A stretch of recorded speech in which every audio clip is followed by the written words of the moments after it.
Okay, we're going live for the second day trying to build this smart trader application, which will track all of our trades and give us all the different statistics we want, give us an active portfolio, which will tell us how the portfolio is doing. Obviously delayed a little bit using the Yahoo Finance API, but the core purpose of it is to understand how our trades are working, how our process is working to get those statistics. So that's all really important. And then being able to go back and, and improve on the process where we went wrong, how to up our batting average, get better average wins, less average losses, etc. So the kind of blueprint for this was let me pull this over here, share my screen, was this Excel spreadsheet I kind of just put together, which basically had, a ledger where we would put in all our trade data, date, buy or sell, ticker, shares, price. If we wanted to put whether or not it was above the 50-day simple moving average, 200-day, which had to be done manually. This will be done automatically.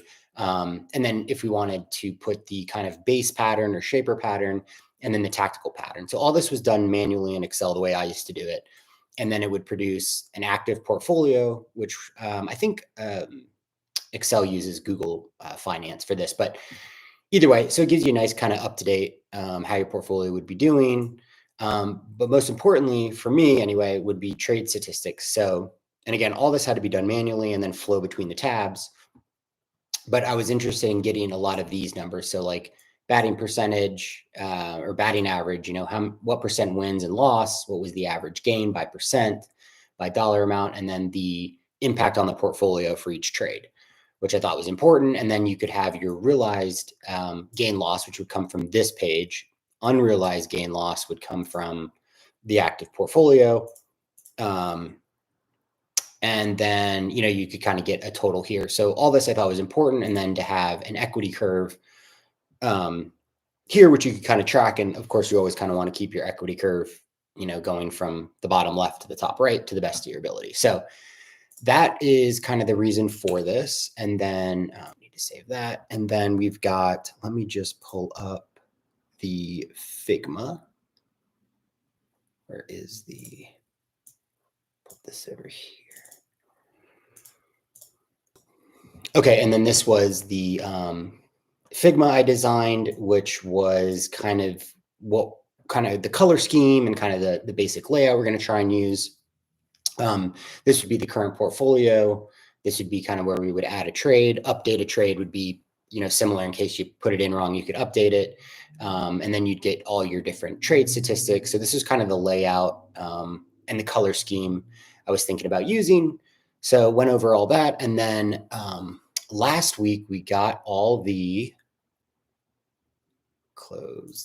put this down and let me get to the one last thing, which is the actual code. Let's just do the entire screen here. And so we got basically the entire backend done. There may be some little bit of, changes we need to make on the model or something, but, basically we went through, we built out the model. So we're going to take in from the user a ticker, the date, which I got figured out during the week, buy or sell, number of shares, the price, and then those are all required. Oops, that is going to need require, yeah. And then if they want to put in a shaper pattern and a tactical pattern. And then on the front end, we'll create a front end validation as well that kind of like won't let them click the submit button unless all the requirements have been met, then they can submit. And of course, like I said, they don't need to do this if they don't want to. So that was all created. We're going to take timestamps. Then we've got all the controllers set up. Yeah, so create a trade. So add a new one, get all trades, get one trade based on the trade ID, edit a trade, delete one trade. And then we were just created a dictionary to export this trade controller to our routes. And so then we imported that here and then, created the routes that we can then access using, I'm going to use Axios on the front end to target these routes. And then we went over the .env. And then I guess we'll just take a look at our server. So here we imported again, using Express for the server, cores for the middleware, .env, which is this file down here, DB Connect, we're using the Mongo database, and then we import our router from routes, and we kind of went over all this. So all good here. We tested it in Postman, so everything's working. I did put in a couple stocks during the week just so we won't have to add a bunch of stuff. But now we're going to start building out the front end of the application. So everything in the backend should be good. Again, we might need to make some minor changes on the model or something, or if we decide we need a different route, we could do that as well. And then let's just fire up these.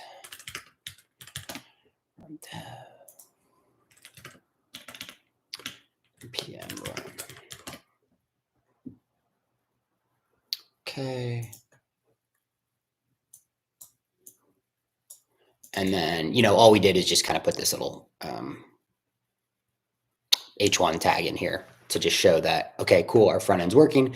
But now we want to make sure that the database is actually working with the front end. And then from there, we can start building out sort of the front end skeleton. So let's do,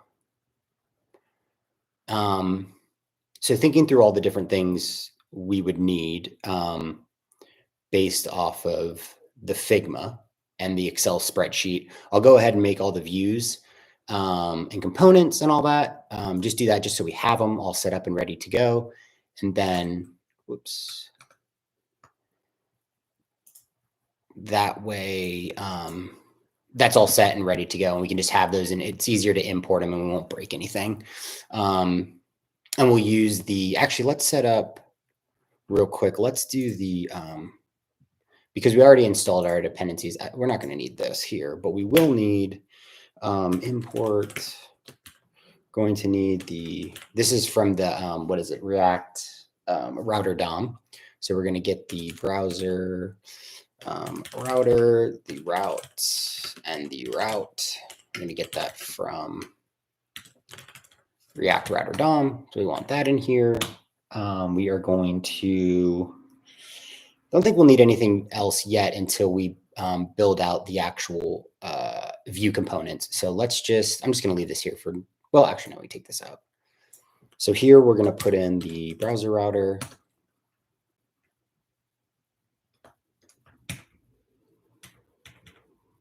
Oh, geez, of course. Why wouldn't it do that?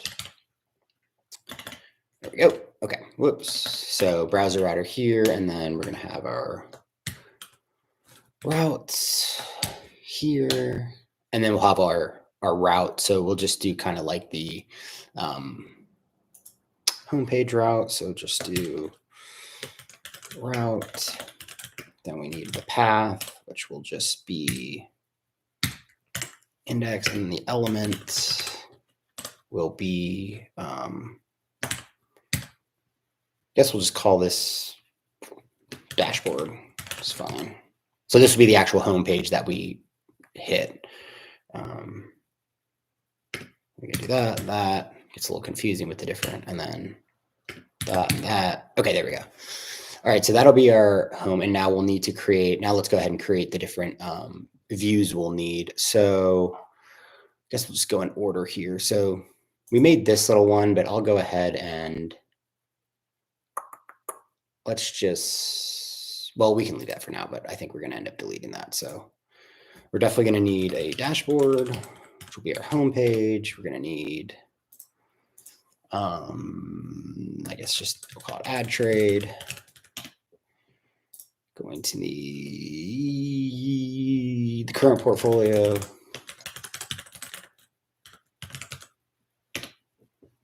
And the nice thing about React is we can use these different components. Like I think the current portfolio will also show up on the dashboard, and we can just easily import the component. So that'll be, should be pretty simple to do. We're going to want the equity curve eventually. We're going to want the to-do page. Going to want the trade ledger.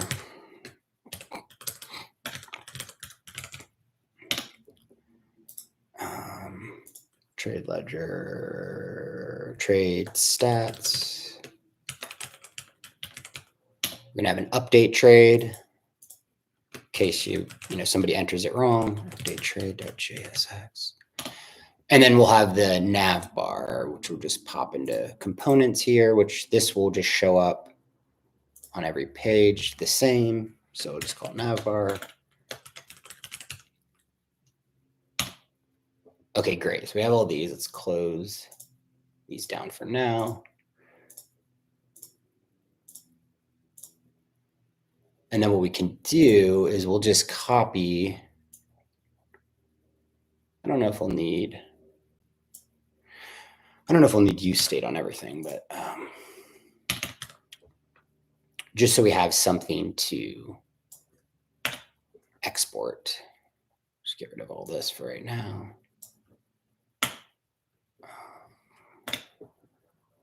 And this will be called dashboard. And then we will export this.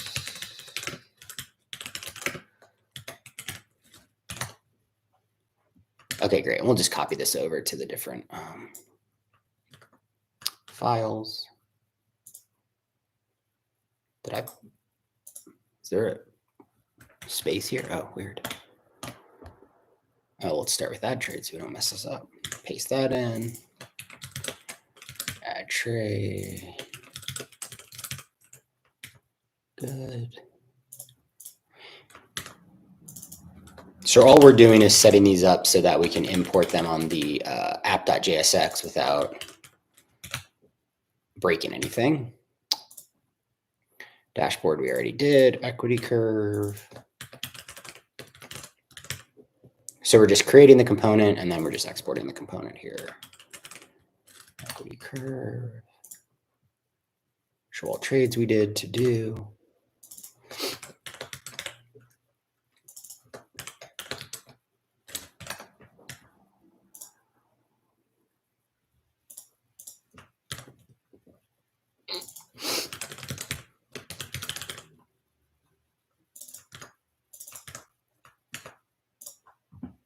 Trade ledger. Oops. Oh, shoot.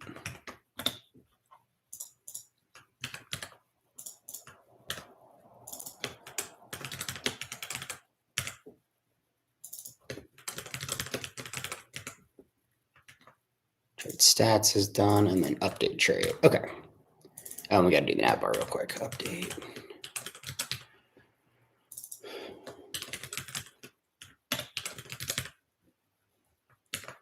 All right, so we got all that, and then we'll just do the nav bar. Then we can get all our routes set up on app.jsx, and then we won't have to worry about that all being done. Okay, nav bar, dashboard. Okay, now we're gonna have to import all these, so.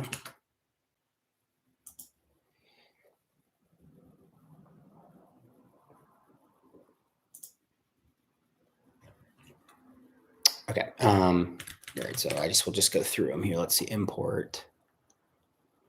Maybe we'll go by, see if this works, or it's gonna, oh no, it's gonna make me.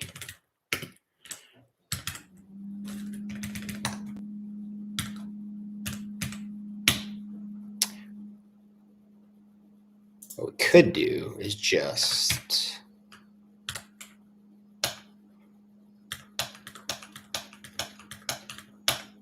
oops. Just use this little sneaky guy, and then so dashboard, and then we've got add trade, and you can just use, I don't know what it is on, maybe it's Alt on other computers, but Option on Mac to do.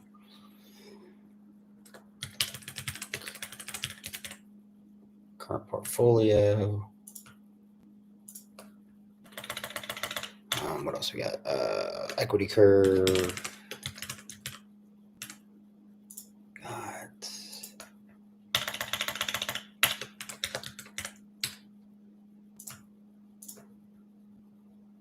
Trade ledger, we got trade stats.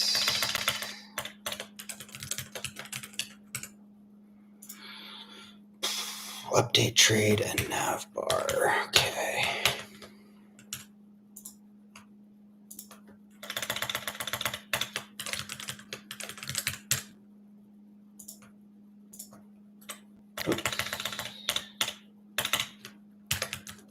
Navbar. I think that's everything we'll need. And then we're going to want to pop the navbar in here. Which we won't need to pass anything into. We may need to pass some stuff into these components, but we'll see. For right now, just copy these down.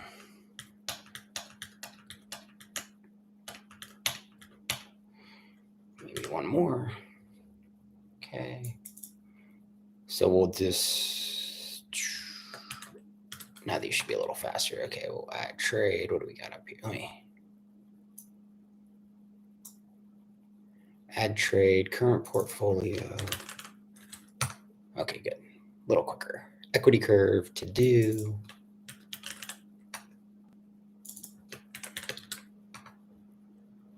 Trade ledger, trade stats.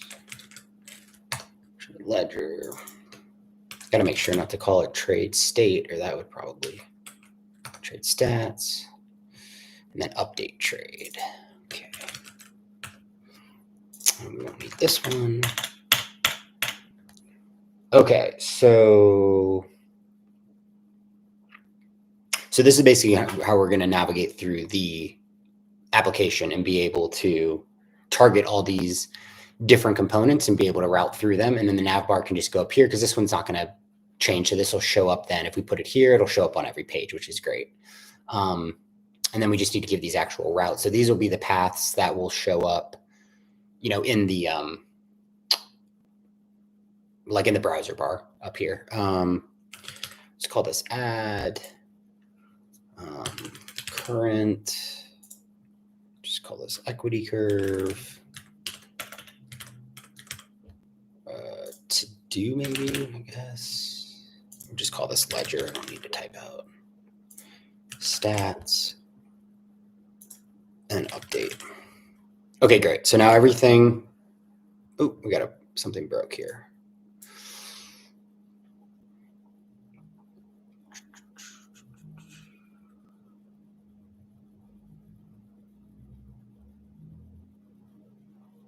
Nav. Oh, yep, because this is not here. Okay, because the nav bar is saved not in our views not in our views folder, but our components. So I just was copying that down. Import nav bar.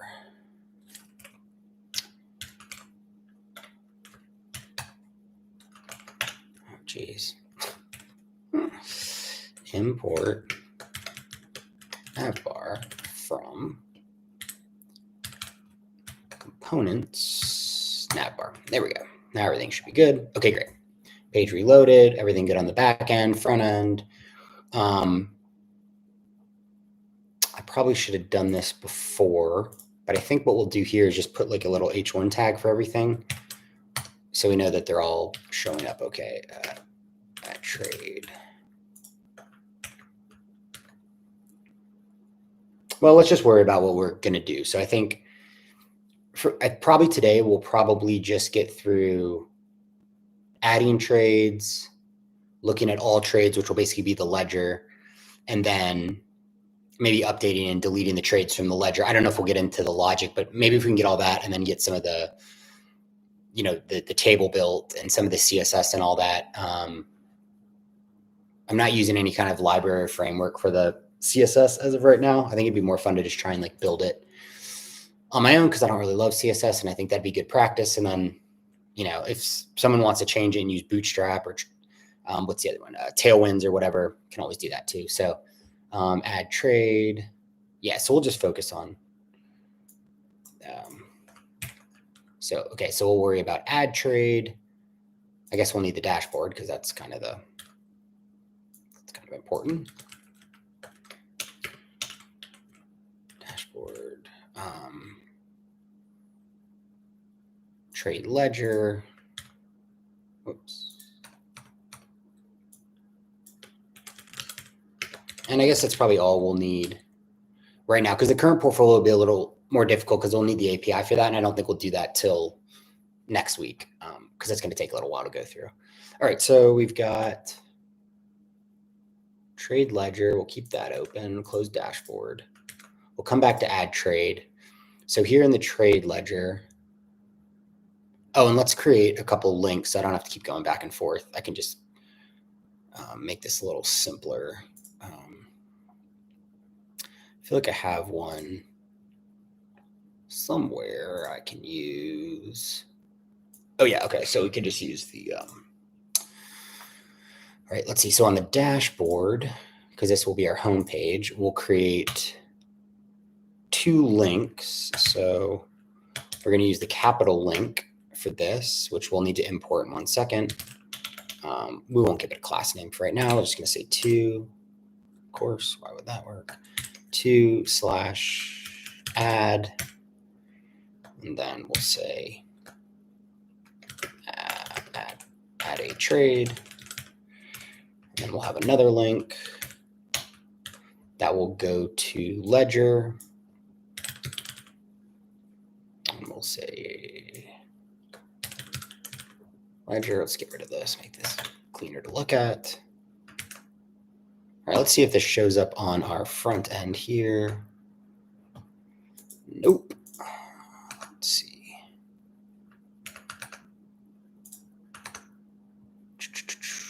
Oh, because I didn't import link, which I just said I need to do. So we're going to import, and then the link comes from, oh, the React router DOM, I believe.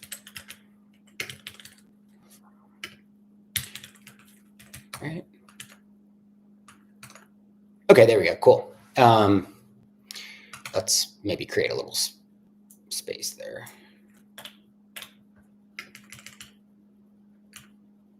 Rather than getting into all CSS, I'll just use, oh, that's not going to work either, though. You know what, let's pop these in buttons real quick.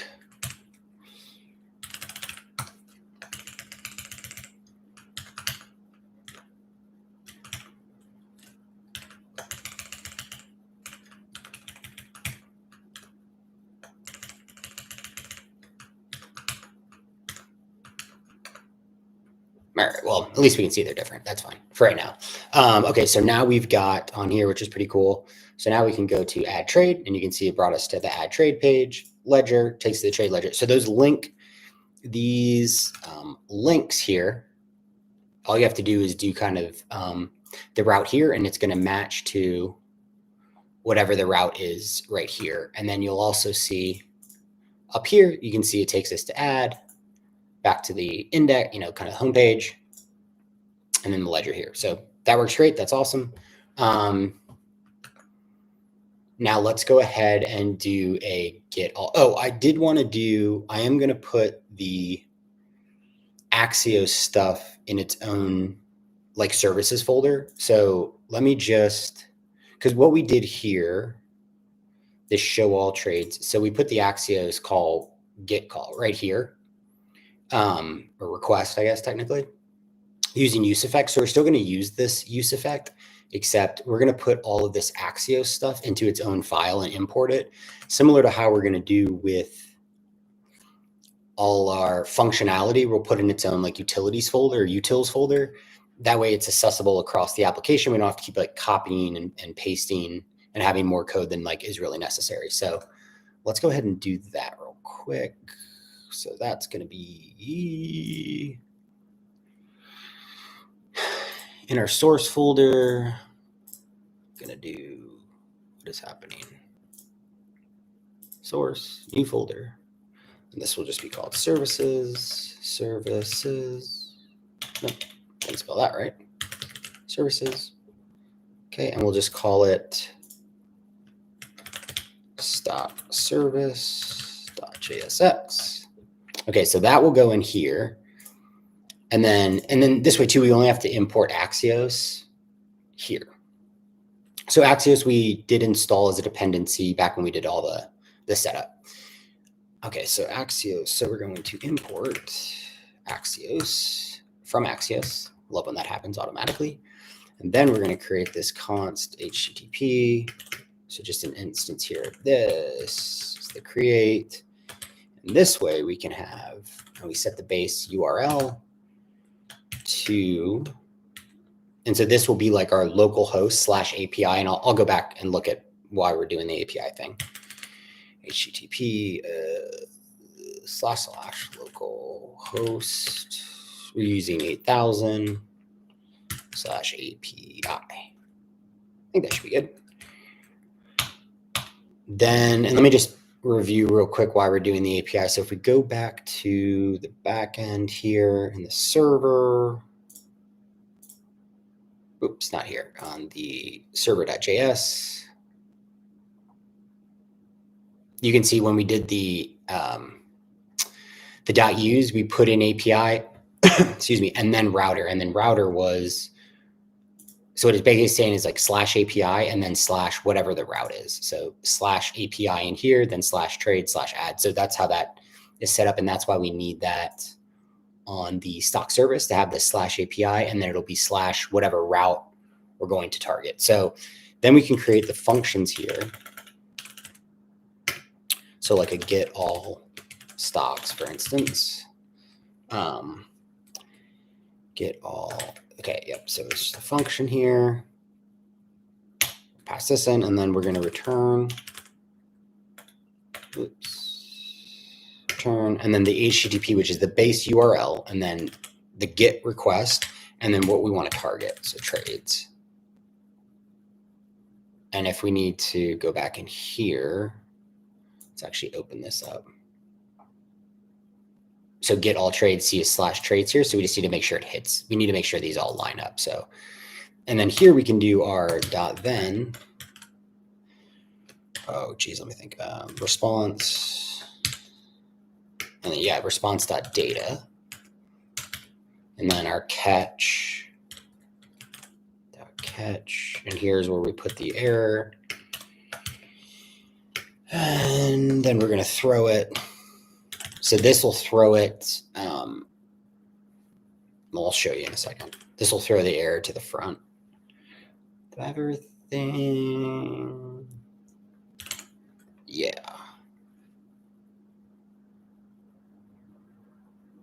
Okay. Great. So I'm just going to do that one for now. I am going to create, I do like doing this where I make a,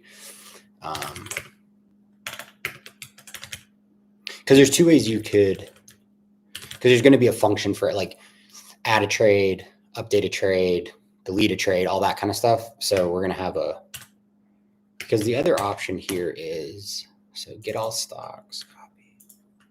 So I'm basically just creating a key value, so an object here, and then going to export the entire object, export default stock. Because the other way you could do this is you could export this, and then like, let's say on the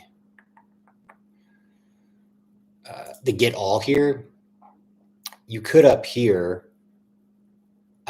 or you could in here deconstruct what you needed from this page, right? So like, you know, like const, and then do the, and like whatever you wanted out of here. So like get all trades, let's say, and then equals stock service and import stock service and all that good stuff. But I prefer to just, and maybe it's just like a Python thing. The same reason I like to do it that way is just, I like to import, actually, let me save this. I like to import stock service and then just use dot notation. It's just, I don't know, I find it to be a lot easier. So I can just do stock.service, stock service dot, and then whatever I need on any component, rather than making sure for each component I only import, or I only deconstruct the like one I need, and then I got to go back and I'm like, why don't I have it? If I import stock service and use the dot notation by setting it up as an object here, I just find that a lot easier for me anyway to use. So you can do it either way. Whatever's preferable, it doesn't really matter. Let's just do the, well, I guess while we're here, let's do the add stock. So function, so here, this will be our post request function, add one stock. And then here we will have to pass in the stock object in here, right? So that way we can tell the database, well, the server to send what to the database. So then we'll return again. This will be http.post because it's a post request, and we got to make sure we know where it's going. create new trade is trade/add. So it'll be trade or trades. Okay, yeah, good. Trades/add. And then of course we'll be passing the stock into this. And then we can just copy and paste this as the same. Whoops. Oh, somehow missed that. And then we'll let's just do delete too. So we have that in here. So we can really just copy this. And this will just be the ID of the stock we want. Whoops. And we'll have to do, and then this one, because here we use the params. So this :ID, when we get to that route, we're going to grab that. We can grab this. What's here, the :ID is something we can grab and use as like a variable. So we will put that in here. We'll have to use the ticks. So we can use a variable here, which is the $ bracket ID. So basically what we're saying is we're going to grab this ID, and that's the stock we're going to actually delete. I should change that. Delete. This was called delete one stock. Make sure that's changed. And then we will need to change this to a delete. And then again, we're going to get the response data, throw the error. Okay, so we just need to add these to here. And then delete one stock, copy this. Okay, great. So now we have, and see how quickly that is. Like now, all I have to do is like, if I want to keep adding functionality, I can just add it here one time, and then I can immediately access it anywhere I've imported stock service. So I'll stop defending using it that way, but that's how I like to do it. All right, so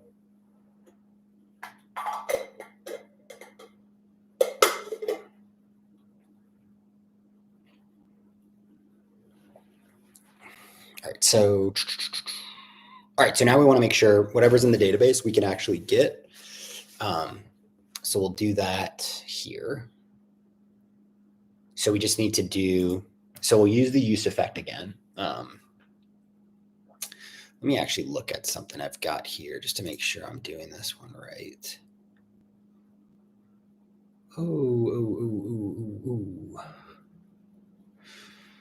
Yes, okay. All right, so we've imported stock service. We're going to need to import. We will need use state for this. We will need use effects. And this comes, I don't know why these aren't automatically. Usually it just does it automatically. That's okay. Oh, maybe because I don't have them in here yet. Either way. Okay, so we're in the trade ledger. So let's get rid of this. So let's give ourselves some room. What we're going to do is set up the use state for all the stocks. So it's pretty simple, just stocks. We'll do set stocks. We're going to do equals use state. And this will just be an empty list to start, right? So we're going to, well, let me make the database function real quick using use effect, and then I'll show you. So we're going to use use effect here to do a quick anonymous function.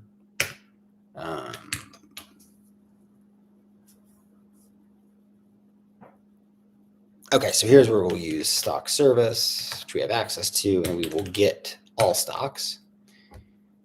And then that will go here, and then we will still need to do a dot then and get the result.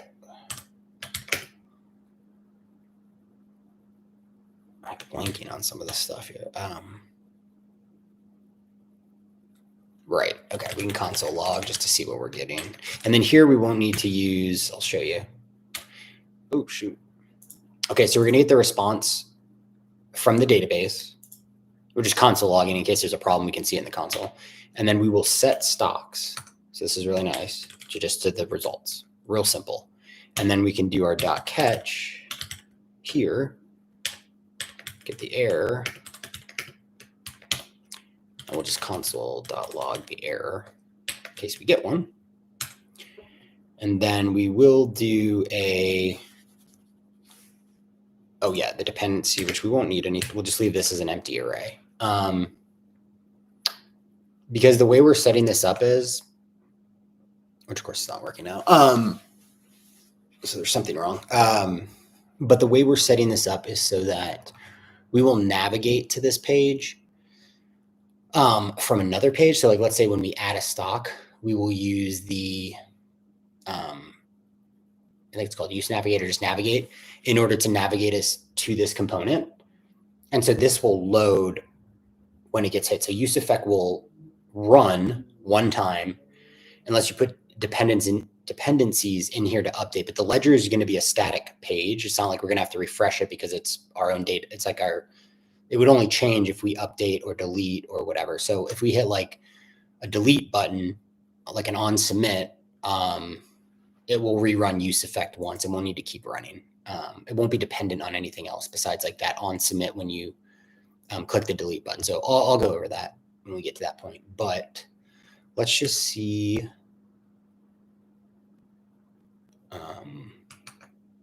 Oh, of course there's nothing because we haven't gone through. So all we've done is, let's just see here. We'll take a look at the console and we will just reload the page. And you can see here we got, these are the two stocks I just threw in the database over the week, just so we had something. We didn't have to add it before we could even do a get all. So, and you can see we've got the ID, which MongoDB automatically puts in there. Got the ticker, which we put in, the date, which we put in. Let's open, yeah. We'll have to play around with this date. So the way, because this is what I wasn't sure about last week, how date works for using the Mongoose in the model. But basically what it does is it stores it as the, what do they call this? The ISO. And that's okay. I had to look up how to format this, but we can format this for the user. It's no problem. We'll just create a function. And it's one of those functions we will end up putting in like a utils folder and file so that we can call it this kind of formatting stuff. We might need it in other pages. So it will be a reusable function or custom hook or whatever. And then the price, the shares, I did put like the shaper, tactical pattern, the ticker. These are all just made up and fake. There's nothing real about it. I just kept clicking things. And then, like I said, the ID gets automatically put in there. And then the timestamp. So this is our date put in there. And then the created at and updated at comes from that timestamp we put at the bottom of the model page. So now we need to get these. So that worked fine. And we've got two stocks here. Now we need to get this array onto the page. So we will use the map to do that. Let's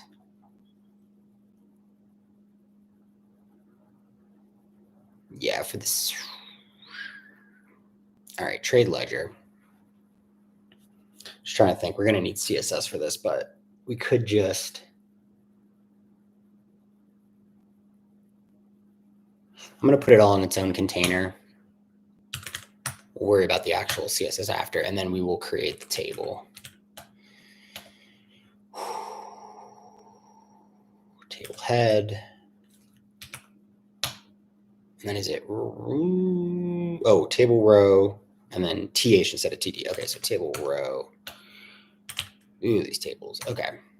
And so we'll have, let's see how we had it in Figma real quick. So in Figma, we had date. Oh, no, because current portfolio didn't matter. Where's the ledger? Oh, here's ledger. Okay.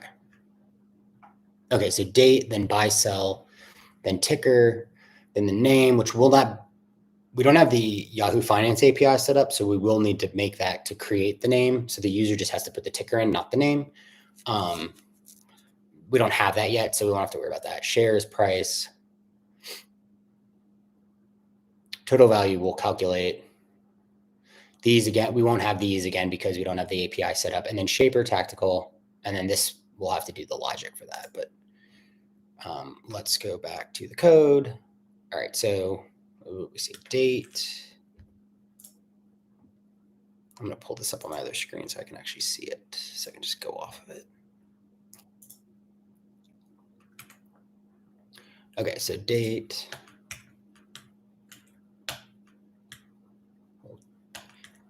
So is that going to be it? Okay, so date and then ticker. Buys. Yeah, I actually think ticker should go first, then buy sell. Yeah, let's do that. And then price, got the shares. We'll have the total cost.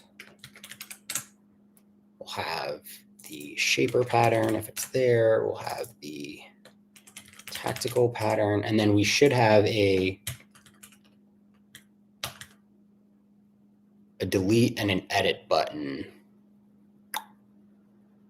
We'll just put them there as buttons. I don't need to actually do anything yet. But delete, well, maybe we should have edit first, then delete. Oops. Okay, so that's our table head.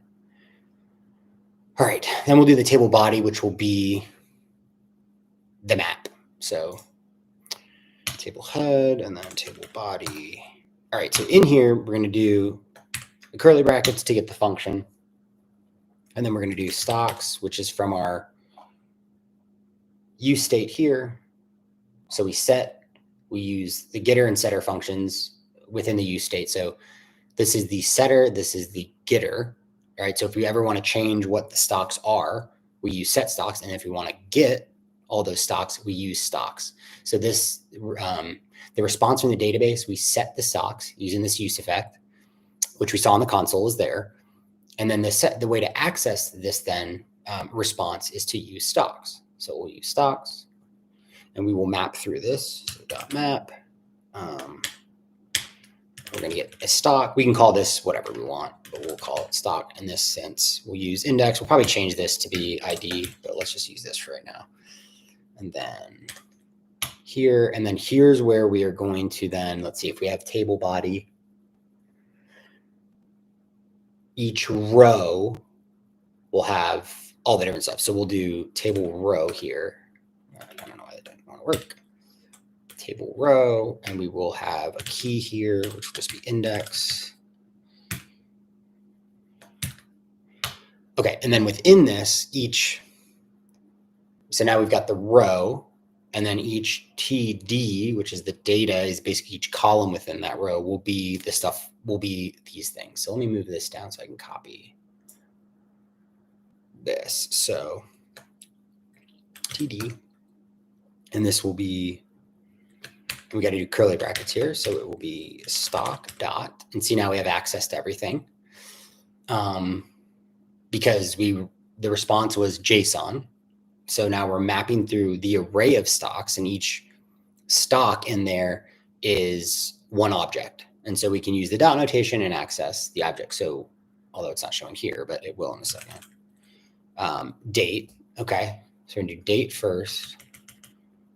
Date. Okay. I'll just, so I can see up here. Ticker, buy, sell, price, shares. Cost will have to be calculated, so it's okay. Shaper, tactical, edit, delete. I think that's it. Okay, so we've got ticker. We'll just take a look at what this looks like, and then it's just buy, sell, price, shares. We're just going to put total cost in here for now, and then we'll calculate that. Just want to make sure we're getting what we need. Shaper, tactical. Okay, and then these will be, we'll just call this edit for now. And basically this will just be a link to the edit update. We'll call it like an update form, and the form will have all of the data using that ID params. The colon ID will have all that data for that individual stock. We'll preload it into a form, and then the user can change whatever they want and submit it. And then this will just be, we'll handle this on this page. So this will not be we'll use like an on click for this one to handle it. So this one will navigate us to another page. This one will happen right on the exact same page. Okay, it should work. Let's save it. Let's take a look. And there we go. Doesn't look pretty, but so we got the date, the ticker, buy or sell, price, shares, total cost, shaper pattern, tactical pattern, and then if we want to click these in, edit and delete, basically.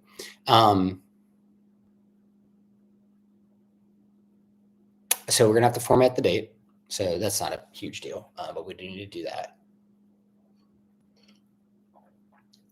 I'm not gonna set up the delete handler yet because I'd rather add a few more and then we can start. I don't want to delete everything we have and then have to use Postman to add. So we'll wait till we're done. But this is cool. We've got this right now. We'll make it look prettier.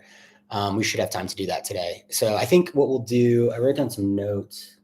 So got that done, that done.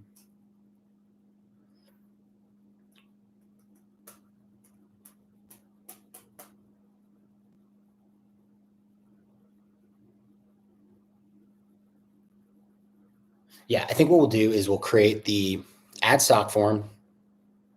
We'll format this to look good. And maybe get the delete button in there and then kind of like make it look good. Well, still got an hour and 15 minutes, so we'll see. Let's take a look what we can get done. All right, so this one I had to look up on. Let me look at my notes here because I had no idea how to do these format things in JavaScript, so I had to look these up. So let's see. Oh, and I also know we forgot about this. I want to format this. So I'd like price to show the decimals, so 2 decimals, and then shares will just be this. But the date is really kind of the more funky one I need to do. So let me see.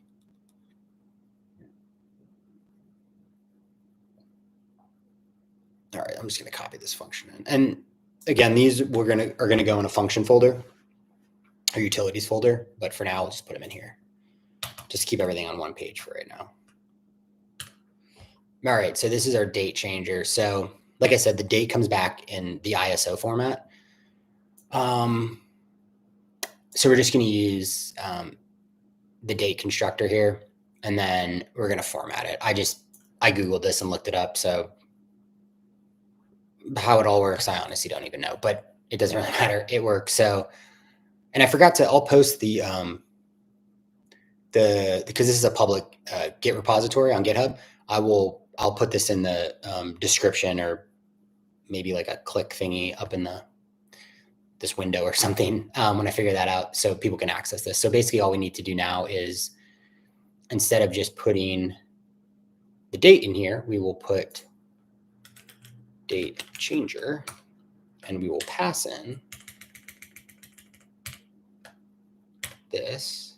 Oh, wait, we need to take that back. We need to do this, and then we can take this out of here. There we go. See if that works. Voila. There we go. So that's great. And then eventually we need to figure out a way to sort this because I have a feeling, like let's say you forget to add a trade or whatever, busy day or whatever. And it's like Friday and you're like, oh man, I forgot to add that one trade from Tuesday, but I added all these other trades. Right now, the way it's set up, if you were to add that, if it's Friday and let's say you've added trades from Thursday and you want to add one on Tuesday, it's going to put it at the bottom. This isn't sorted right now from Mongo. So we'll have to figure that out. All right. One other one I did here was, I'll just grab both of these. These ones are a lot simpler to look at and understand. The date stuff, I don't know why it's so difficult. And it took me a lot of Stack Overflow Googling to figure out the date changer. These ones are much easier. So total cost is pretty simple. We're just going to pass in the price, the shares. So that's a pretty simple formula. Eventually, though, actually, no, for the ledger, this will be fine. But eventually, for the current portfolio, we'll need to solve a way to, like, let's say you buy 100 shares on, let's say we bought, today's Saturday. So let's say we bought 100 shares yesterday, and then we buy 150 shares next Wednesday, and then another 100 shares in a month.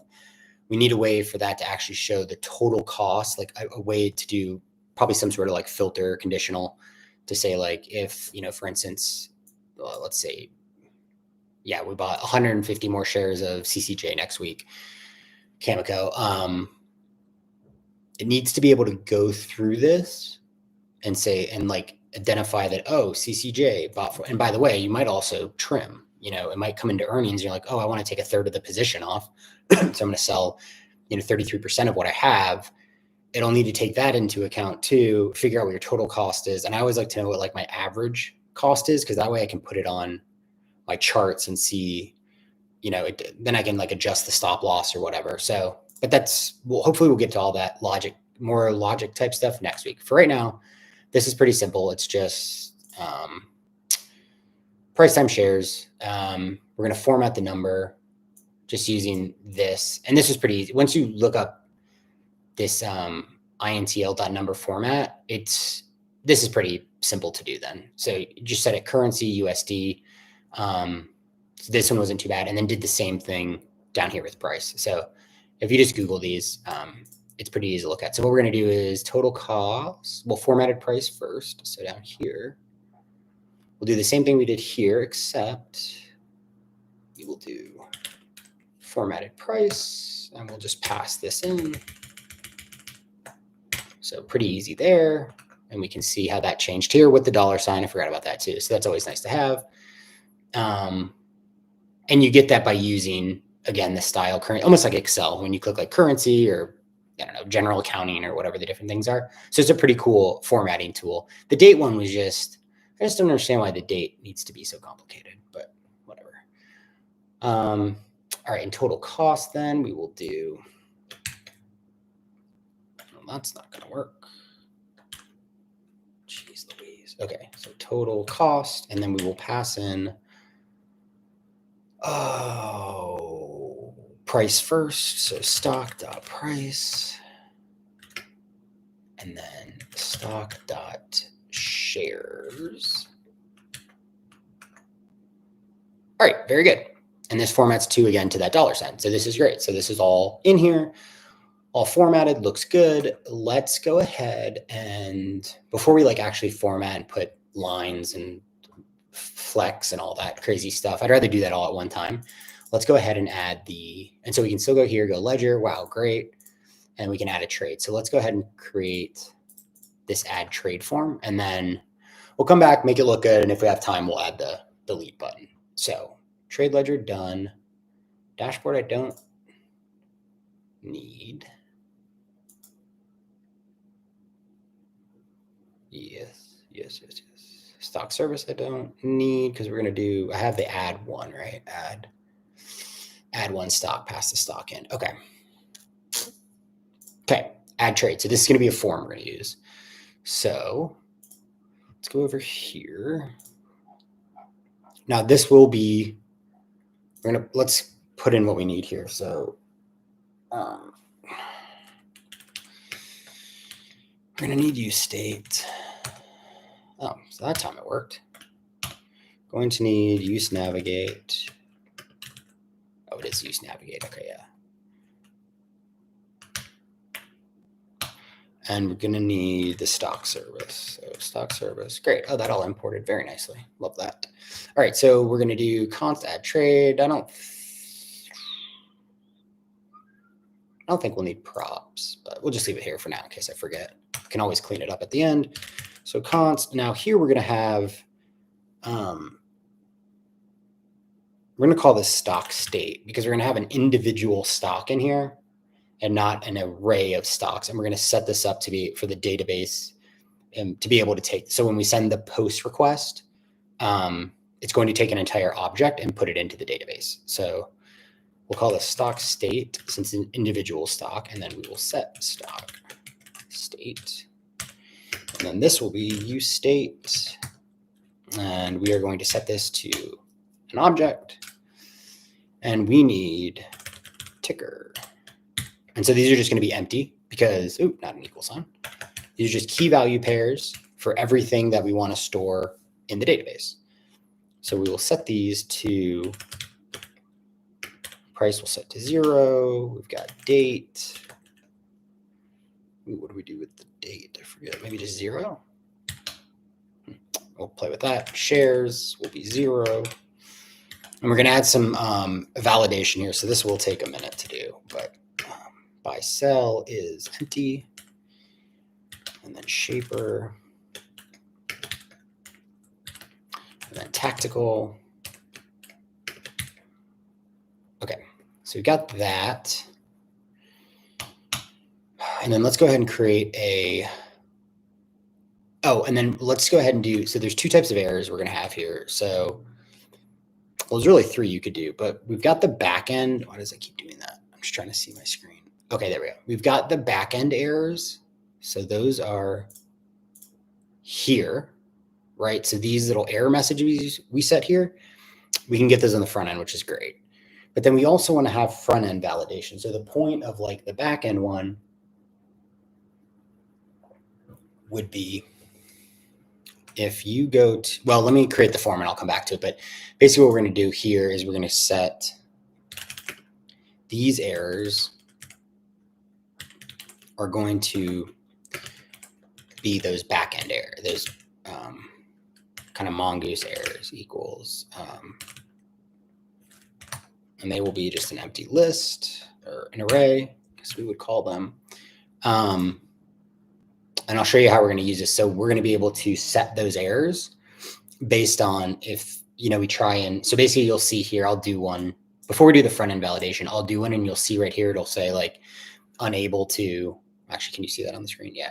I'll show you the errors we'll get here versus errors on the front end that the user can see, but we can display both kinds of errors. We'll only display the front end errors, but basically what happens is like if someone, I'll show you once we're done. It'll make more sense once we're done doing some of this, but we're just going to set up this state for that right now. And then, but before we do all the validation stuff, let's go ahead and just create, the actual stuff we need here for the form. So we're going to have a form. We don't need that, but we will need, probably need some kind of class. We'll have to do all the, make it look pretty, but for now we'll do on submit, and we are just going to do a handle submit. We'll come back to that. All right. Oops, did that wrong. All right, and now we have to go through and we'll basically need a way for all these. Some of these are going to be drop down. Some will be regular, like the first one will just be input type in. So this will just be label, label, there we go. HTML4 ticker. And then it's going to need a name, which will just be ticker. We'll go ahead and just, goodness. Ticker, we'll go ahead and just give it an ID. Ticker. And then we're going to have two-way binding, which we'll go over. Actually, I guess we don't even need two-way binding because this will re-navigate us. Oh, well, we will need it to be, yeah, we want, yeah. Value equal to, so here we're going to put stock state dot ticker. And then we're going to need an on change. Let me hide this for a second. So we're going to need, I don't even know what on abort does. On change, and this will be our handle change. And we're going to use, because we're using single state, meaning you could do like each one of these on their own. So this could be like const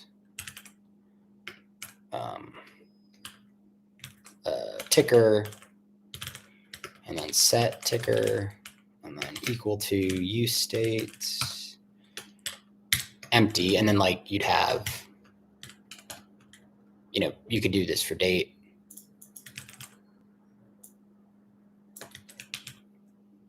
And this would just be 0. So you could do it this way, where each one of these, you set the state for each one of these individual. You wouldn't have this one big object, but then you need a different function then for every single one of those, and then you have to create a different. Then you actually have to write out the different function. I'm going to combine it all in one. It's a little bit confusing, but we'll go slow with that, which is hopefully we do that today. But anyway, label. So this will just be ticker. and then input, type text.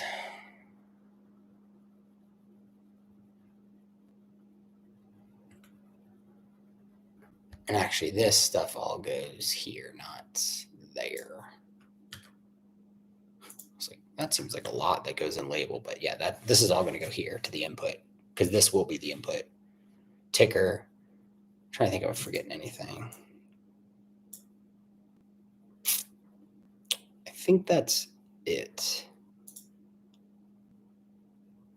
Okay, and we will put the errors. So we'll do something like this where like basically in JavaScript you can do, so here's the errors, the reason we set the error state. So we can do errors.ticker and then double ampersand. So if errors.ticker true, meaning there's something there, like if there is an error, like someone didn't do the thing right, then we'll create a p tag and it'll just say, then we can do errors dot ticker dot message. So I'll show you where this comes from. I do that right? Errors dot ticker dot message. Oh yeah, I just need this here. Oh, so basically, so then this will go back then. So basically, because we set the errors here, once we do the actual, because these will come from, so once we do, not the model, but got a lot of stuff going on here.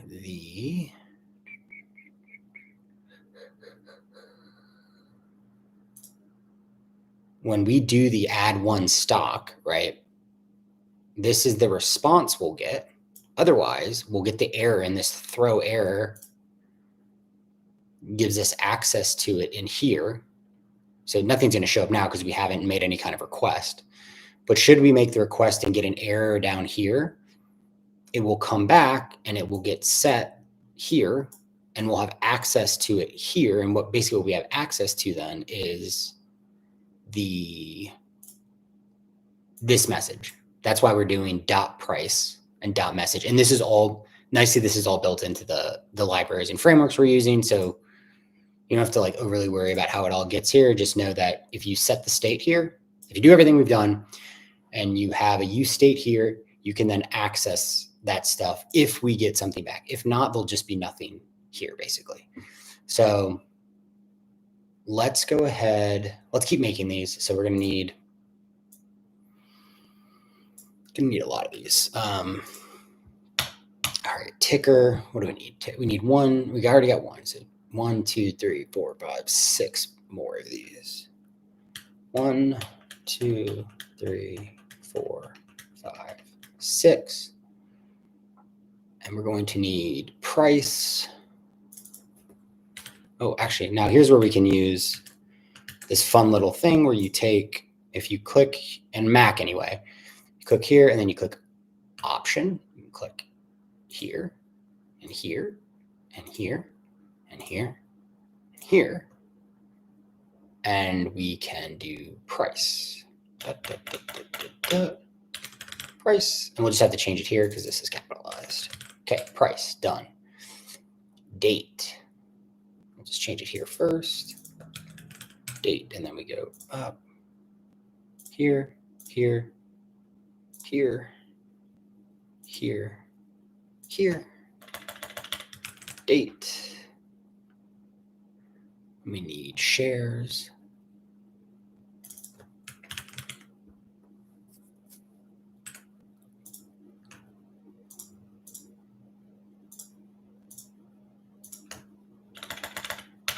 Shares. Then actually, I'll buy, sell, shaper. I'm going to do this real quick so I don't forget. Buy, sell, shaper, tactical. Okay.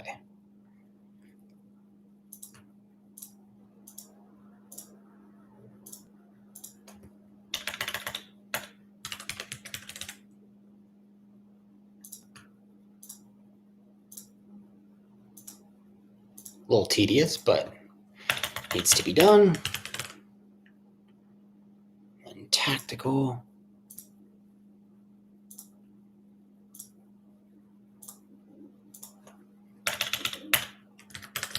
tactical. Okay, got that. And then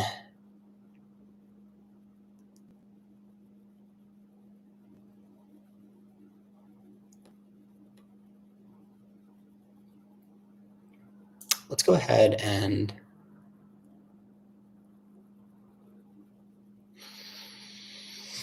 I guess we'll just build out let's just go ahead and build this thing out. So we'll build let's do the on submit real quick. So what did I call it? Handle submit. So we're going to build the handle submit function. We're going to need the event. We're going to do the ePrevent.default. One word, default. Like that. There we go. And then here's where we'll make the post request. So again, we'll use the stock service. We'll do dot. We're going to say add one stock, pops right up. We are going to have to pass in the stock state, which will be updated by when we do the on changes.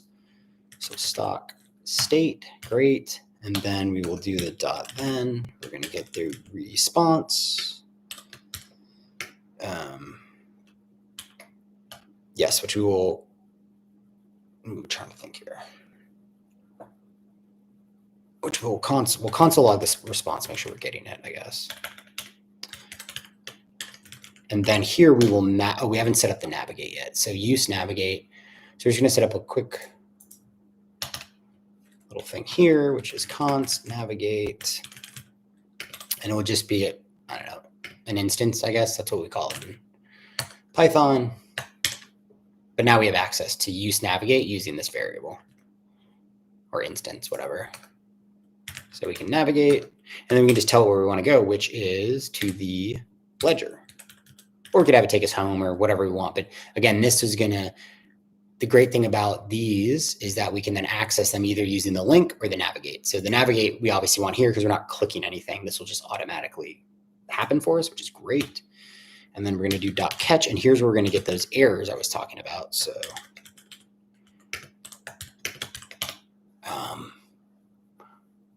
I mean, I guess we can console log them too, just to be safe in case there's an issue. But here is where we can then set errors to this. So it's real, like once you get the use state stuff down, so all you really had to do then is say, okay, here, it's going to throw back the errors. We're going to set the errors here. And there could be no errors. It's always going to give us, when we console log, we'll take a look. We'll make some errors up before we do all the front end validation stuff. So let's go ahead and create, so that should be good there. Let's create the, trying to think, let me just look at my notes here.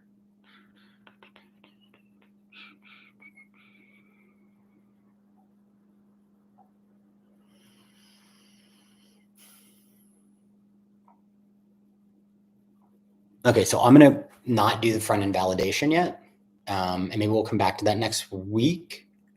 But I do want to get this handle change set up so that we can handle change. Again, we'll pass that in.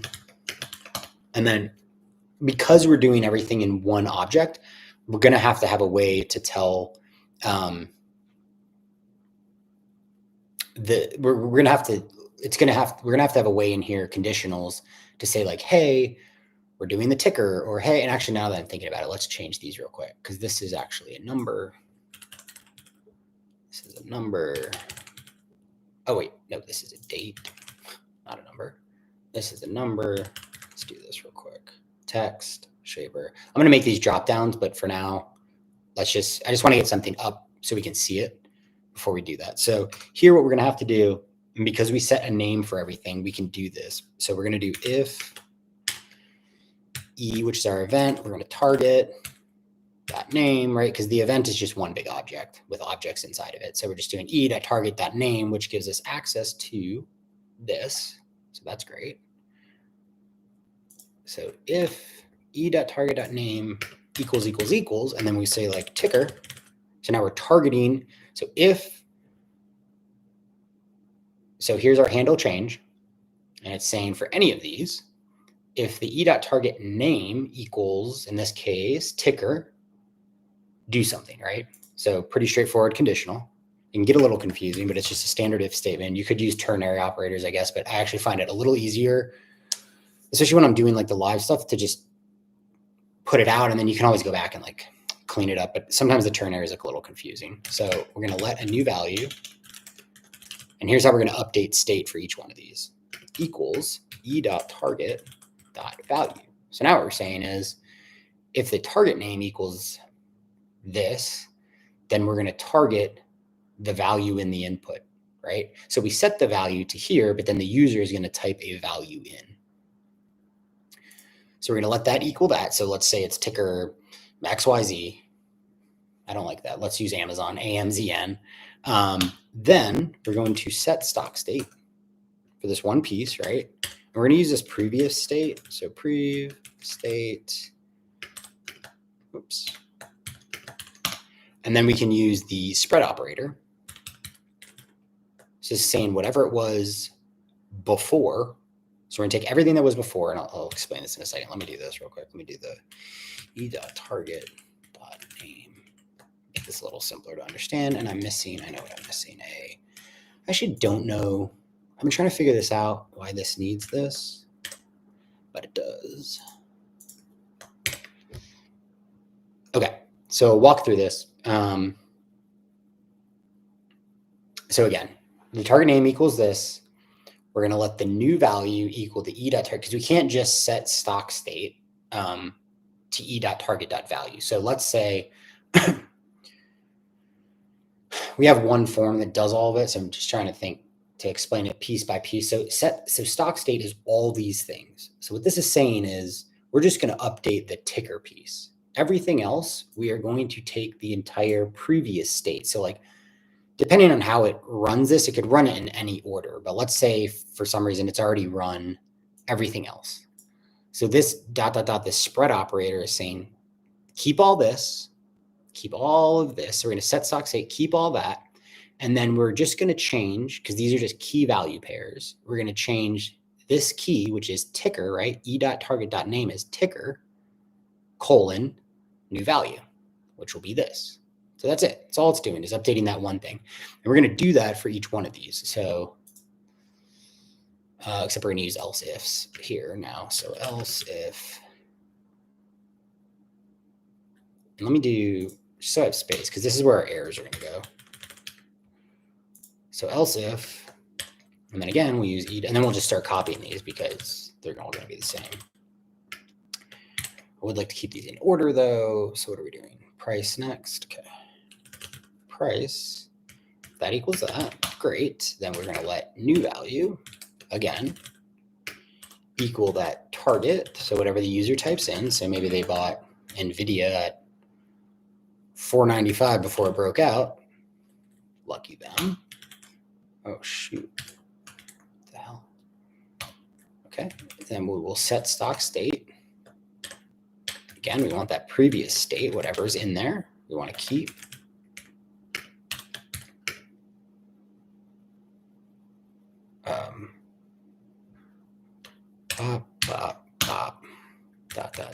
Get away, go away.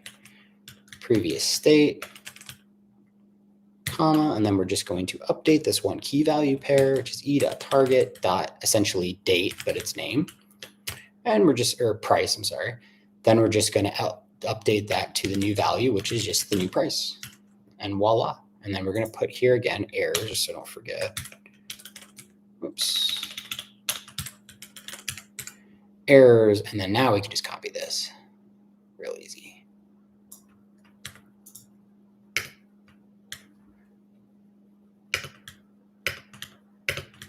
I don't know how many we need, but okay, so we got ticker, price, we're going to do date, and all I should have to do, I think, yeah, just, and this is nice because we can just update date. Great. And actually, now that I think about it, we could probably just make this a function because this is literally the exact same function essentially for every one of these. So maybe that's something we'll clean up at the end. Never really thought about that till right now, but shares, because there's no reason to keep copying this, but I would like us to see something on the screen before the 2 hours is over. Buy, sell. Okay, shaper and tactical. Oh, missed it by one. Shaper. One more of these. And tactical. Moment of truth. Let's see if it shows up on the screen. Hey! Okay, great. So now we need to see if this actually works. So again, we can go back to our dashboard, can add a trade. This looks like crap, but that's okay. Dare we add ARM? I sold this at like $111 and it just kept running the other day. Price, date.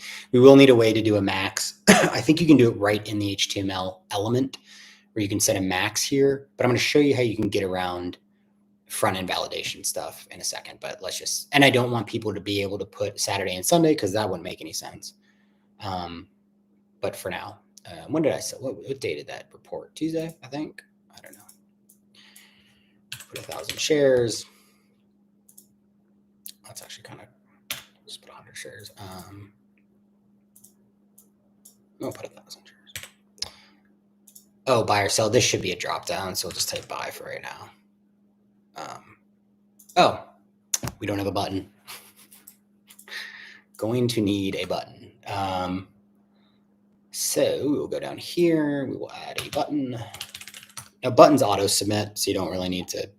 If a button's within a form, it will auto submit, so it shouldn't be a big deal. But I do like to add. Where did I put that on this one?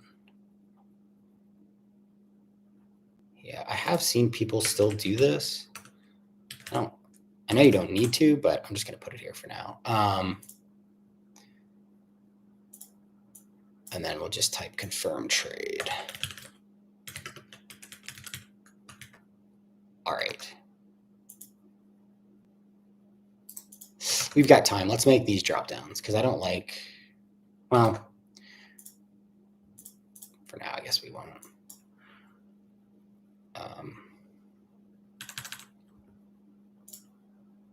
Just so we can see these get added for now. Buy. Oh, no, actually sell. Hey, and there we go. We got it. We should probably have something in the nav bar that allows us to navigate, but for now, that's fine.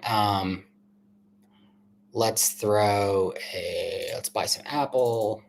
Actually, let's buy some Lulu. Because at least I have an idea where that stock trades. It's like 465, we'll call it, probably something around there.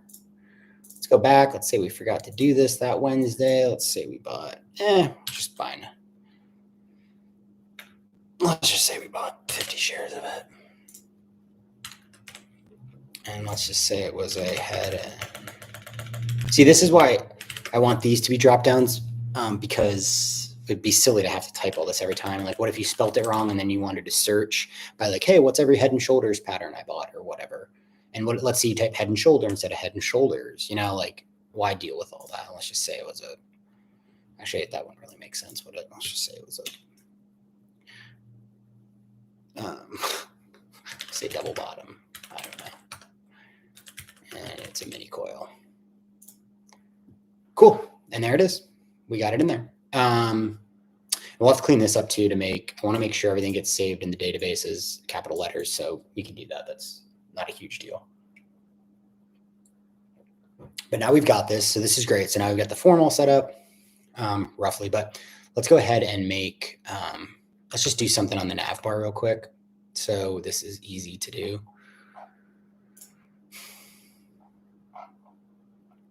Where were those links I had? Page was that on? Dashboard? Oh, yeah, okay. I'm actually going to copy this and put this in the nav bar to save some time.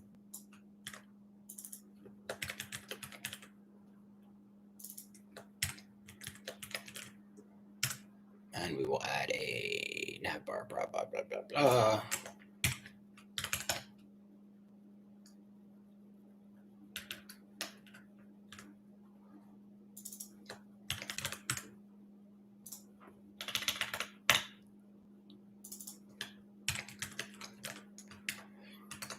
All right, so now we have a nav bar. Now we can kind of move around.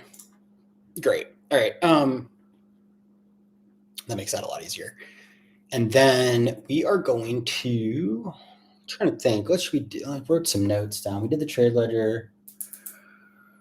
I think got time. I think best thing to do is let's build.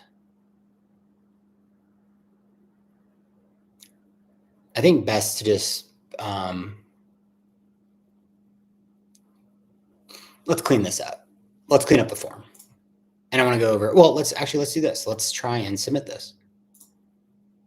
Ooh, why didn't we get our errors?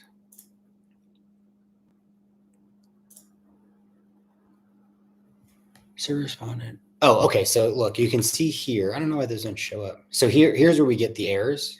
I don't know if you can see that on the screen. Let me see. Yeah, so you can see like trade validation failed. And it kind of goes over why it failed. But I don't know why those errors aren't showing up on here. Let's see. Let me reload this. Let's just type in some of this stuff. Type in 700. Whatever. Confirm trade. Okay. So we get the bad request. And we get the Axios error messages.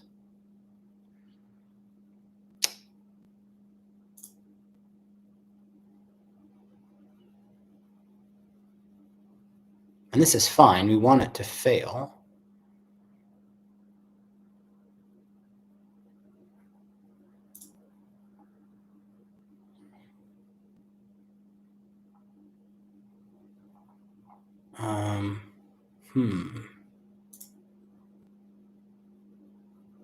Oh, did I? I bet I know what I did.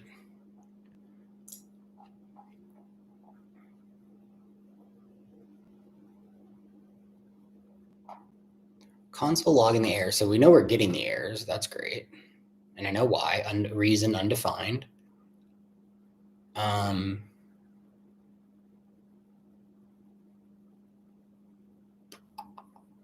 aren't these showing though? Errors.ticker.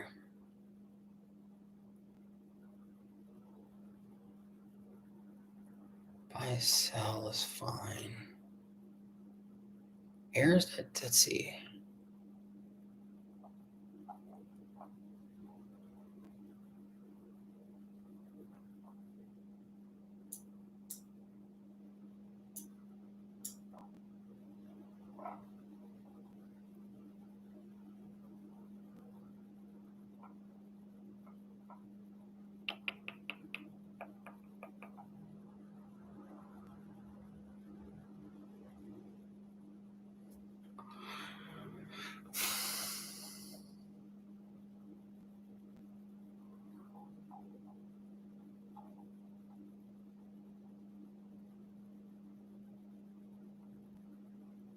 I think I set,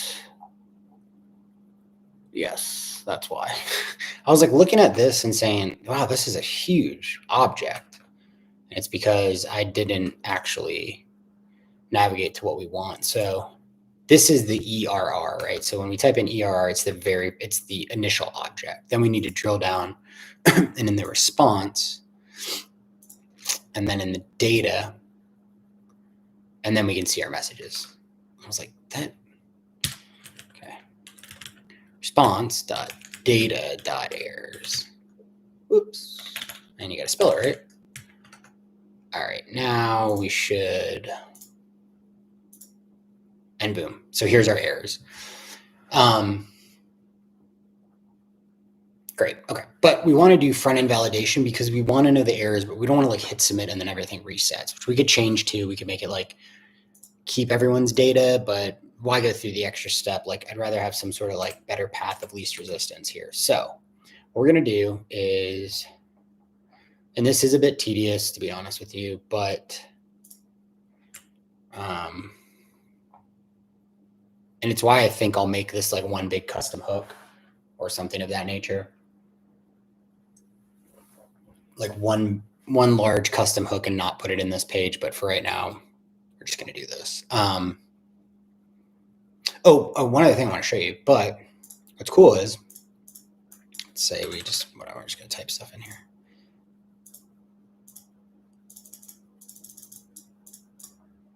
And then we just need by. See, we can still get the trait because we don't need the shaper and stuff. So that's cool. So at least we know that's working. All right, now we're going to type in our errors, which is a bit of work, but it be what it be. And so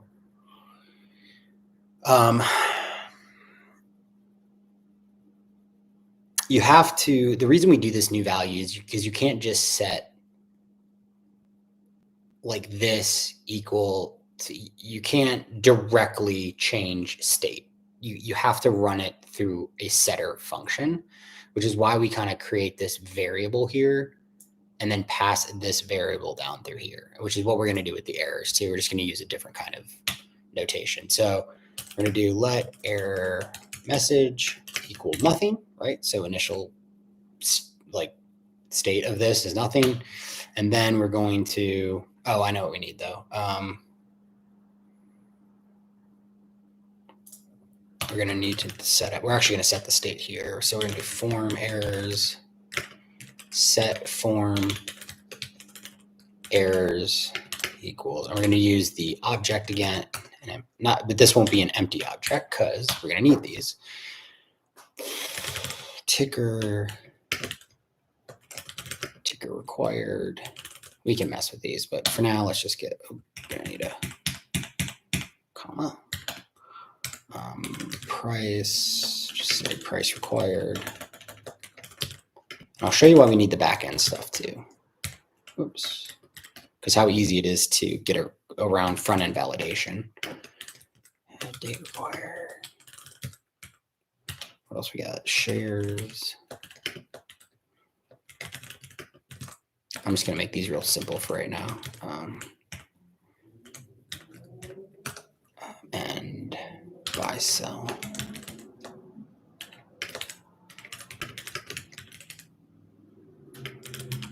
Required. Okay.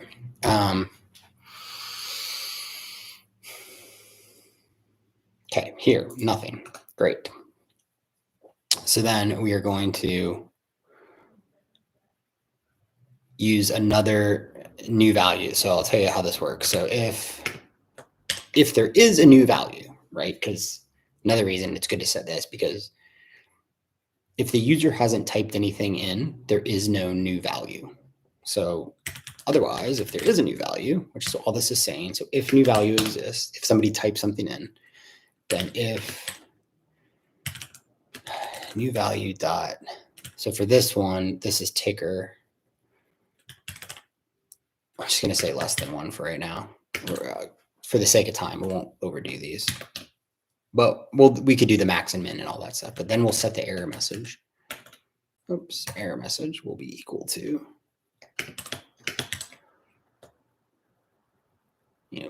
star or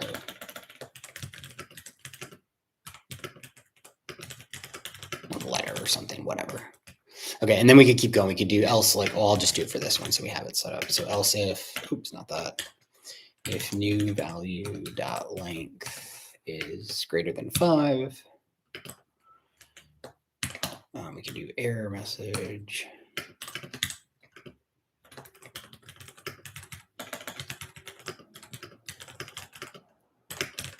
Letters, something like that. Okay. So then here, we're going to go down here. So that sets that. Else, we will set the error message equal to, and I'm going to show you why we have to do this twice, because and then from here, then we can set the form errors. So set form errors, and we can use the same spread operator, form errors,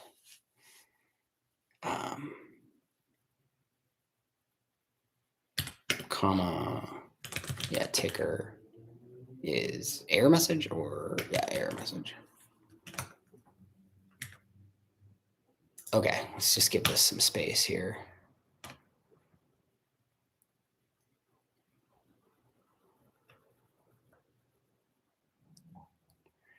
Let's copy this. This one will be a little different because it is, instead of length, this will just be new value because it's a number, right? So you don't need the length. So if length is less than 1, we just say price must be at least $1. And we just won't do one of these. Just leave that one. We can just change this to price required. This needs to change to price. And then let's just do it one more time here. And what is this? Date. Ooh, the date one's a little strange. I did this one on another project.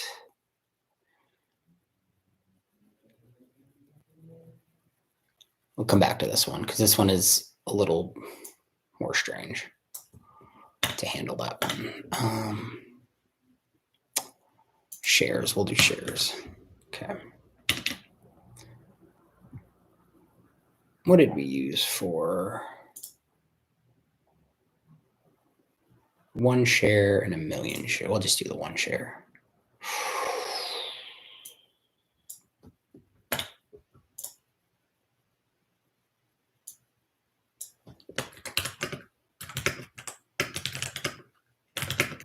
One share. And I'll just get rid of this.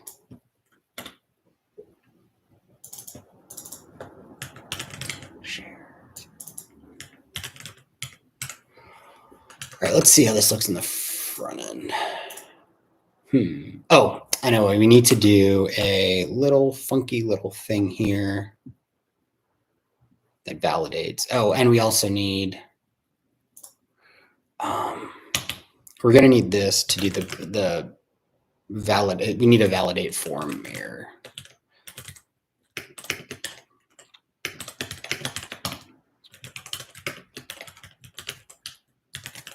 So here's, we're gonna go through all the form errors, and for every one of them, which this is pretty cool. I didn't know about this one before. We're gonna take the value or set the value. Oh, shoot. And I need to add something similar to this, except it's going to be form errors. So form errors dot ticker. I'm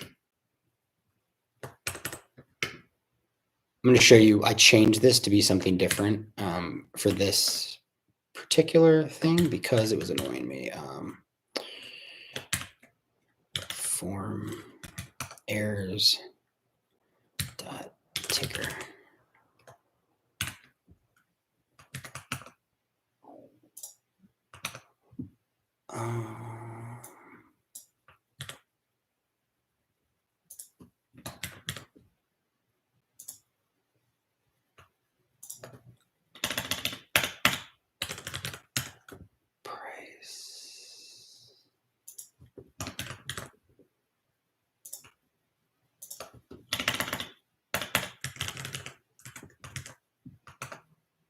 Oh, here we go. Okay, sweet.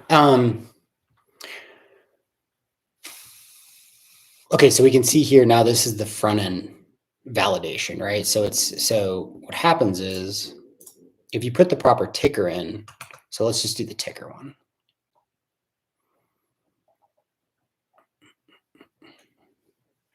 See, this is really long. This is why it needs to go in its own folder, an own file. Okay, so the error message, so we're going to let the error message be set to nothing here, but realize that first, so let's just reload this page. First things first, we set form errors to be something. So like right here, it is a ticker required, right? And so down here, we're saying if form errors.ticker exists, then display the form errors.ticker, which it does because we're setting state to be this because, you know, the user hasn't typed anything in yet. Great. Sorry for all the back and forth. Okay, so this hasn't done anything yet. So as of right now, form state, the form error state for ticker is that original error message. Now, if the user types in a new value, so if I start typing in here, right, it's the handleChange function. So on change, if I type something, then we're going to go down into here. And if that new length is less than 1, actually, let's make this less than 2 to make this a little more obvious. We're going to display this message. Otherwise, if it's more than 5, we're going to display this message. If there's nothing in there, we're going to display this message. Now, why do we need this if we already have it in the original state? I'll show you. So, okay, so we set it to 2. So A,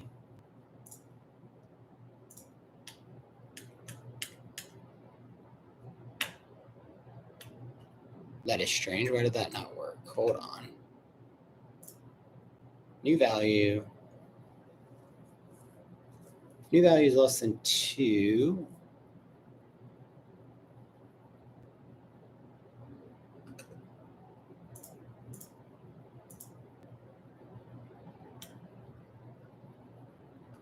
Why isn't that updating?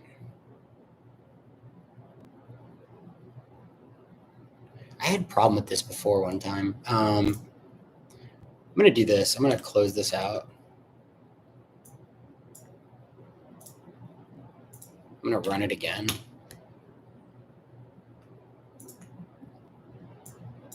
Pull this back up. Really wish that wouldn't show up.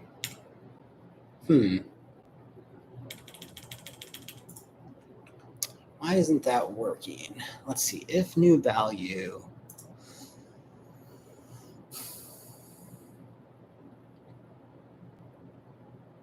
Oh, I know why. Because I don't have the. No, that's not it. Let's see.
Let's see if it's working for.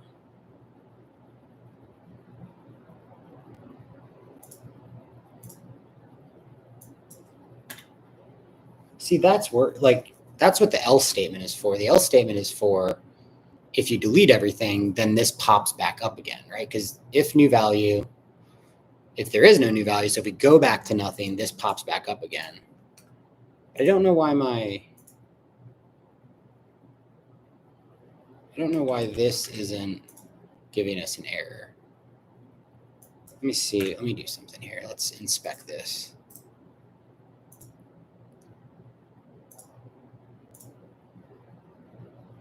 Or actually, we'll go to the elements. Okay, ticker required. So that's there.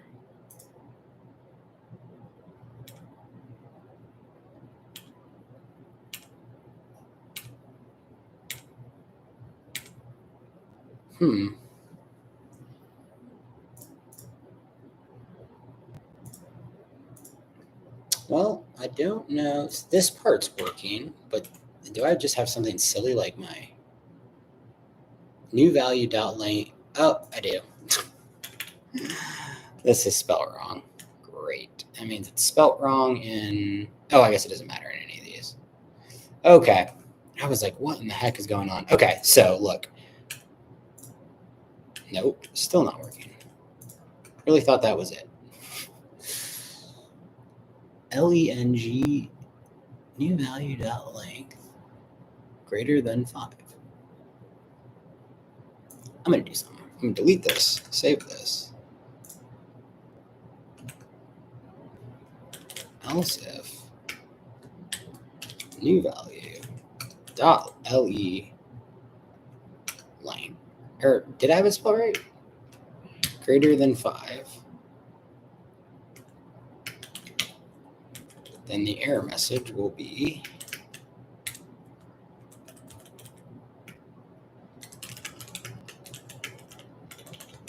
I'm just going to put that for now to see.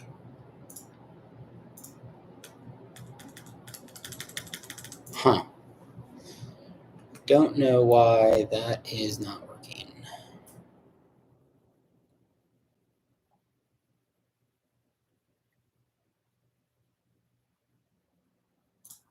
Let's change this to 10, see how this works. And that one's working fine. Whoops. And if we go back down, it takes us here. Let's say, let's try an else if here. Else if new value, well, I'll put greater than 10 here and we'll do less than 5.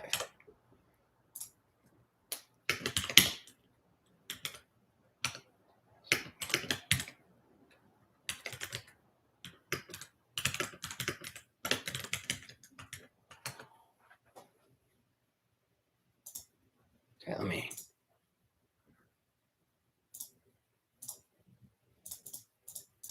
Okay, so it goes away. Now if I make this, this one's working too. I don't know. I don't know what is the issue here. New value dot length greater than 5. Huh. All right, well, we'll have to come back to that. But I do want to show one thing that's interesting. So a way you could, if we just use front-end validation and not the back-end validation. So let's say ticker required. I could still get around this. Or let's say price needs to be whatever, $5.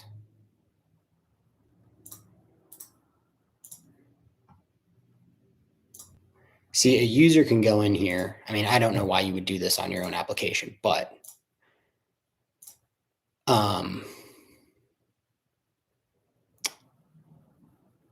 we can change anything we want, right? So if I have like, this is more like, let's make a drop down real quick. This will be more obvious if I do a drop down, which I want to do anyway for buy sell. So let's just look up. So for buy sell here, we're going to change this to a select instead of a label. So keep that there. Just going to make this a select. I probably shouldn't have deleted all that because I kind of need it, but that's okay. And we're going to have just 2 options. Well, actually, we need to set an original option. So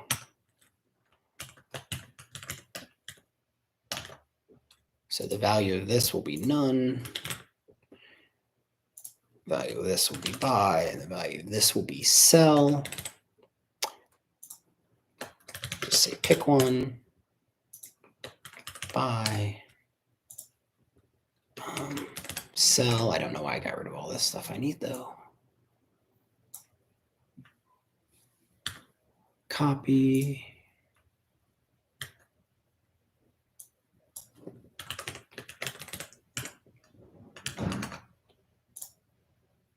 Okay, so like let's say here I only allow someone to put buy or sell. Okay, great. And I can have an error thing here saying if it's not buy or sell, you pick one, right? Great. But before I submit, I could easily go in here and say,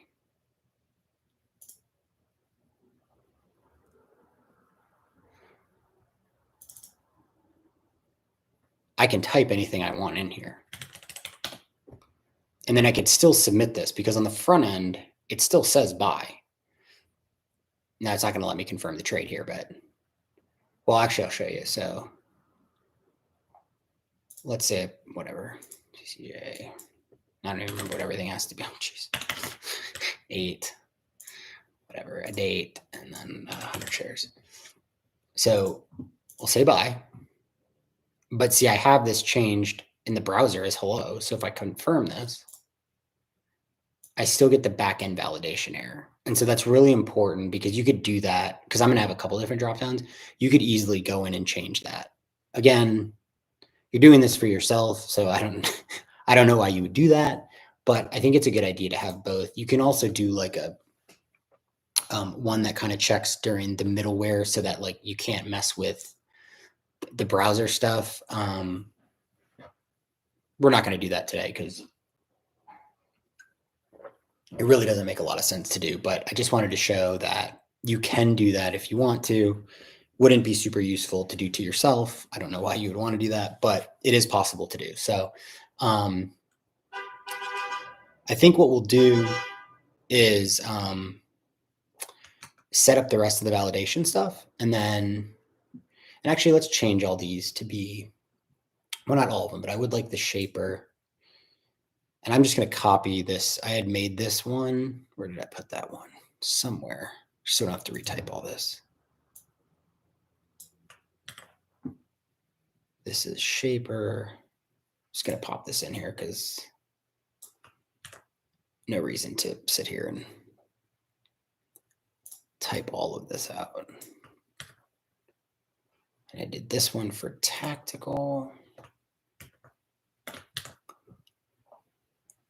Okay, great. So now these are all drop downs with all the different types of, and what I do want to do too, I think would be cool is if it's a buy, it will only be the buy type. So like cup with handle, coil, flat base, inverse head and shoulders. But like if you had a head and shoulders top, or a lot of times like have to de-risk for whatever reason or earnings, I only want, these sell type ones to show up if someone clicks sell. I think that'd be really cool. And same with tactical. I mean, most tacticals are all buys, but there are a couple different reasons to sell into strength. They're like if something's getting toppy or get the proverbial railroad tracks, usually means something is kind of getting extended. So, okay, so those are drop downs. Let's finish the, again, I think for the sake of time, so we can move on to other stuff, I'm going to go ahead and just take, because I already did these error ones.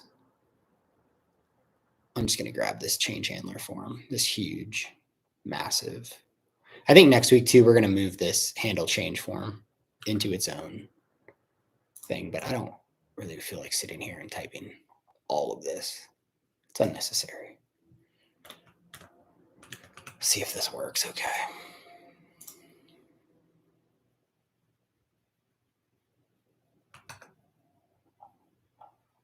Oh, and the other thing, so it's really annoying is how, okay, so regardless of how you have your form set up, we're going to clean this up and make it look better. But as soon as you type in the thing, it moves everything. Like it'll move.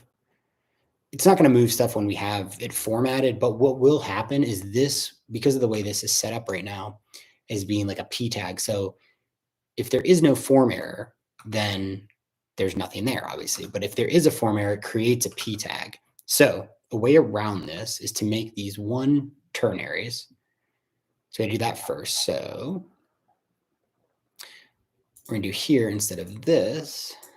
So we're going to say if that's there, question mark, great. Then we're going to do this. Otherwise, oops, wrong spot. Otherwise, we will create another P tag. But this will have, and I learned this, I wrote it down because I didn't know. If you do on Mac option space, it just creates a space there for you, which is super helpful because now if we save that,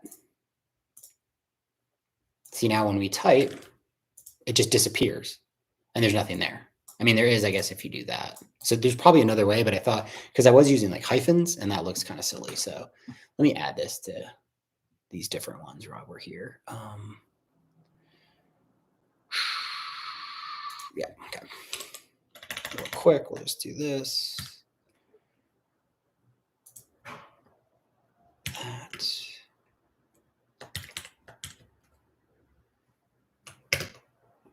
And actually, we can just go ahead and copy this guy, copy. Just change this to that. And we'll throw this here. That. There.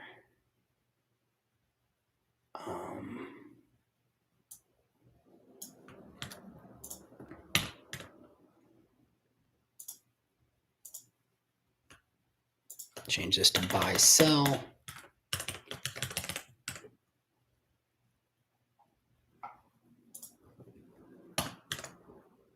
Oops. Change this to shaper.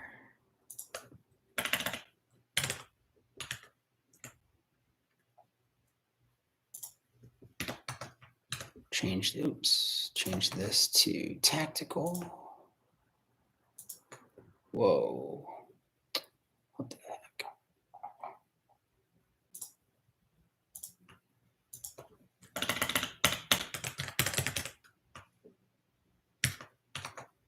All right, sweet. So now we have this. I mean, it doesn't look super great. We can change all this, but let's reload. So we can say that. We can do price. We can set the date. Buy 3 shares. We can buy. And it doesn't mess up the whole form. And then, one other thing, which I think is really cool. We can do on the button. So this validate form, the reason we made this is so that basically what's happening here is it's loopy. It's using this, I always want to say instance, constructor, whatever. And it's going through all the values. So, right, everything, these objects are key values. So here's form error. This is the key, this is the value. It's going through all the values, which is all the like error messages. And if the values are all empty, then what we can do on this button, which is pretty cool. I did learn this in like some mastery section of my bootcamp, but so you can disable a button. That's kind of a common practice, I guess. But you can do, if not, validate form. So if everything, where did it go? If all the values, so this is true if all values are empty. So we want to disable the form if it's false. So if there is one value, then that's why we did the exclamation point. So if this is false, that means if there's an error message, don't allow us to submit the form. So reload this and see, you can see the form isn't clickable. How cool is that? Now, again, here's another way you can get around backend or front-end validation. I can go into inspect. I can go to the button. Again, why you would do this on your own application, I don't know. I can delete that. I can go, should have let me, oh, there we go. I can hit confirm trade, but boom, I'll still get all the kind of crazy back-end error stuff. So that's why it's important if you're making an application like not for you. It's really good practice to do this. We could do the third type of validation to make it really secure. Maybe I'll go over that next week, but I don't know the point of like actually doing it for this application. We've got the back end, we've got a front end validation. And really the point of it is, the real reason for the front end validation is so that like we just don't make mistakes. Cause like, I don't want to add in something here. And we're also going to validate this ticker using the API to make sure it's real. Cause we also need to go out and get the name of the stock and bring it back and store it in the database. So we'll have to do that. But I don't buy, let's say, stocks under $10. So like, what if I'm going to buy a stock? And granted, this isn't like an actual trading platform, but like, it's a good reminder to be like, hey, dude, you don't buy these types. Or, you can set it to be like, you never buy, like if every stock you buy has to be at least $10 and you don't spend more than, I don't know, $10,000 a trade or $100,000 a trade. I mean, you could do the math to set up like, let's say $100,000 is the max trade you make, then like 10,000 shares should be the max, right? And that's if you do a $10 stock, right? That would be 100,000. Anything over that. So like in case you hit the wrong zero, then you don't have to go back and edit it and all that. Even though in the ledger, we're going to make it so we can actually edit this stuff. So, oops. So let's just review. I kind of thought we'd get to a little more of the formatting stuff. That's okay. I think what we'll do, and I'll just write this down so I don't forget. I think next week, just so we can get all the functionality out of the way, we're going to create the edit and delete functionality.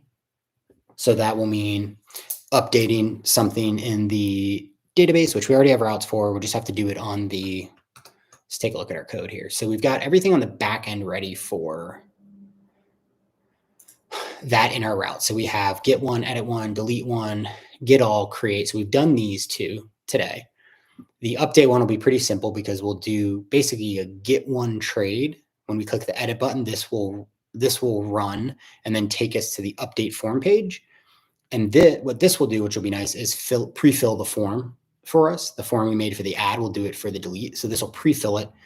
And then when we hit submit on that, it will do an edit trade and do a put request to the database to update that trade. Let's say we hit buy and we meant to be sell or whatever, or we type the amount of shares in wrong or date or anything. Want to make it real easy. And then this will actually run right in the ledger page. So when we click delete here, it'll just delete it. The page will automatically update. Edit will take us to another site, and then we'll do the put request. So the delete request will happen right inside of the trade ledger, which is kind of nice.